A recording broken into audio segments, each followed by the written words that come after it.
Mesdames, Messieurs, bonsoir, bienvenue sur Alizé pour votre édition de 19 h. Nous sommes le vendredi 23 octobre. Voici les titres qui seront développés dans notre journal. Traitement de l'eau, jeunesse, sargasses. Jusqu'à demain, la ministre des Outre-mer, Georges-Paul Langevin, abordera les dossiers guadeloupéens. Comment se reconstruire après un cancer du sein? Plusieurs acteurs de la prise en charge ont répondu aujourd'hui aux questions du public. De jeunes entreprises guadeloupéennes tournées vers le numérique se développent de plus en plus. Exemple avec Tranquillous.com, une épicerie fine à domicile. Le journal, Aurélie Ronze. La ministre des Outre-mer, Georges-Paul Langevin, est donc en Guadeloupe depuis hier soir. Une visite de 2 jours où plusieurs dossiers sont abordés, notamment la jeunesse. Elle a inauguré ce matin l'école de la 2e chance au moule avant d'effectuer la rentrée solennelle de l'université de Fouillol cet après-midi. Le reportage de Muriel Barlagne. Les jeunes font partie de ses priorités. La ministre des Outre-mer, Georges-Paul Langevin, l'a rappelé tout au long de sa journée. D'où sa présence cet après-midi à l'amphithéâtre Le Pointe, à la faculté de droit du campus de Fouillol. L'Université des Antilles y a fait sa première rentrée solennelle, l'occasion de décorer les élèves majors de leur promotion. On voit bien que le travail qui s'est fait ici, à l'Université des Antilles, est un travail sérieux et de qualité. J'ai été frappée de voir le nombre de jeunes décorés et je suis persuadée que ce sont des souvenirs inoubliables. Quand j'étais jeune, il y avait les distributions des prix. Et pour les parents, c'était un moment de récompense par rapport à tous les efforts qu'ils font durant toute l'année. C'était aussi l'occasion de rappeler de façon très officielle qu'à l'université en Outre-mer, à l'Université des Antilles, on réussit bien. C'est aussi l'occasion, lors de l'échange plus privé avec la ministre, de mettre l'accent sur les difficultés d'insertion professionnelle de nos étudiants, sur l'importance du chômage des jeunes et sur les perspectives qui sont parfois sombres, malgré de nombreux talents dans nos territoires. Pour souligner l'importance du moment, les professeurs ont porté la toge. De nombreuses personnalités politiques ont répondu à l'appel. 2 anciens de la faculté ont aussi été décorés cet après-midi. Sylvie Jangoul, directrice régionale de Guadeloupe Première, et Jean Alice, ancien proviseur du lycée Bainbridge. Autre dossier abordé par la ministre des Outre-mer, le dossier de l'eau avec l'inauguration ce matin de l'usine de traitement de l'eau de Lamentin. Je vous propose de suivre cette visite avec Muriel Barlagne. Parmi les opérations prioritaires inscrites au plan de secours en eau potable, il y avait la modernisation et l'extension de l'usine de traitement d'eau potable de prise d'eau. C'est chose faite. Les travaux financés entièrement par l'Office de l'eau à hauteur de 1 100 000 € sont terminés. Une avancée dans le projet de résolution du problème de l'eau en Guadeloupe, même s'il reste encore beaucoup à faire, comme l'a rappelé.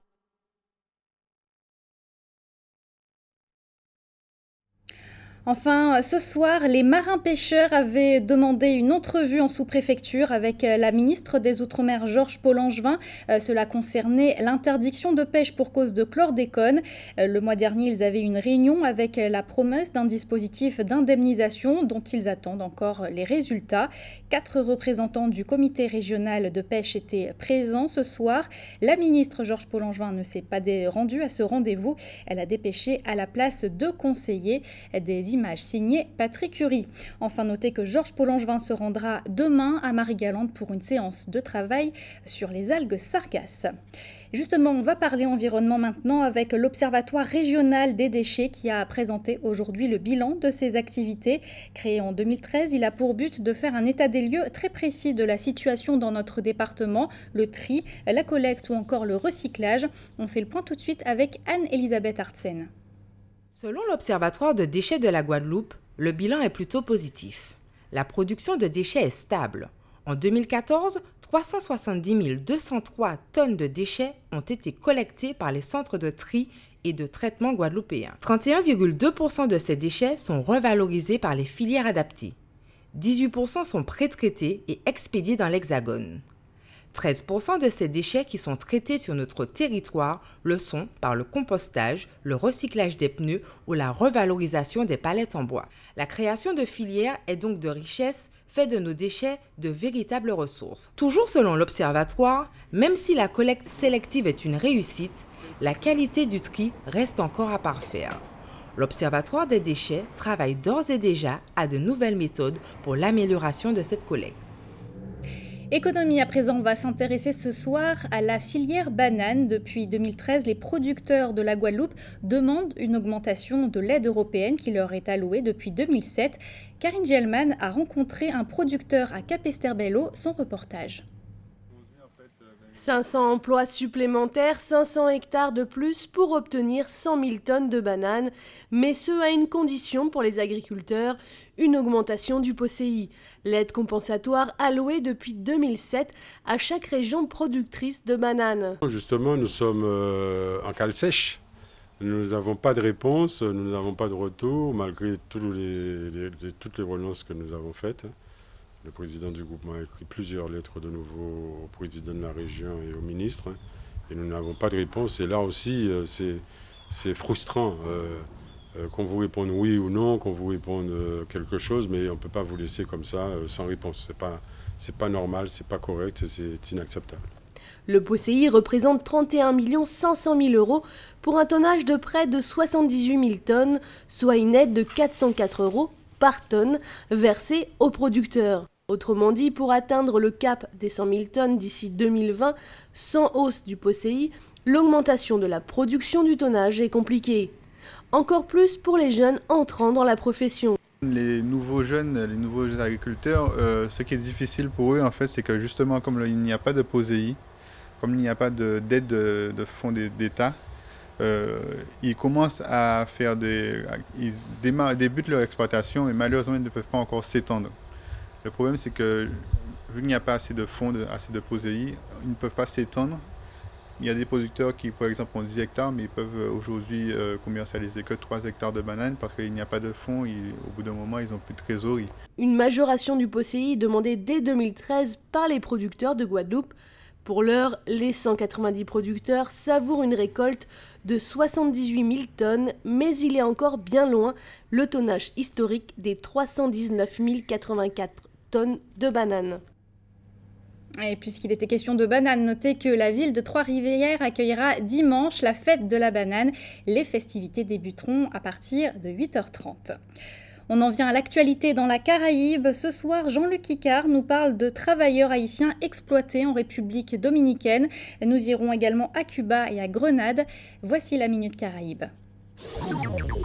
Haïti, entre 8 000 et 10 000 Haïtiens travailleurs de la canne à sucre sont toujours en attente de leur pension que doit leur verser le gouvernement de la République dominicaine. C'est l'Association pour le service de la mobilité humaine, l'ASCALA, qui le dénonce dans un rapport. Le gouvernement dominicain exige que ces travailleurs haïtiens lui fournissent des copies de leur carte d'identité nationale ou de leur carte d'emploi. Or, la très grande majorité de ces travailleurs de la canne sont des immigrés, parfois des réfugiés. L'ASCALA dénonce les conditions de travail des Haïtiens de la République dominicaine qui seraient proches de l'esclavage. Cuba s'est déclaré ouvert à tout type d'affaires avec les compagnies pétrolières américaines pour exploiter ses réserves dans le cadre du processus historique de rapprochement entre la Havane et Washington.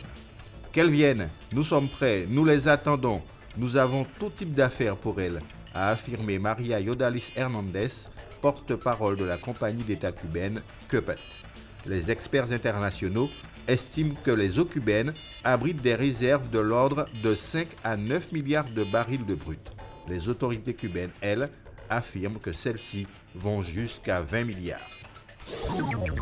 Pétrole toujours, Grenade a accueilli le président vénézuélien Nicolás Maduro en tournée dans la Caraïbe pendant 10 jours.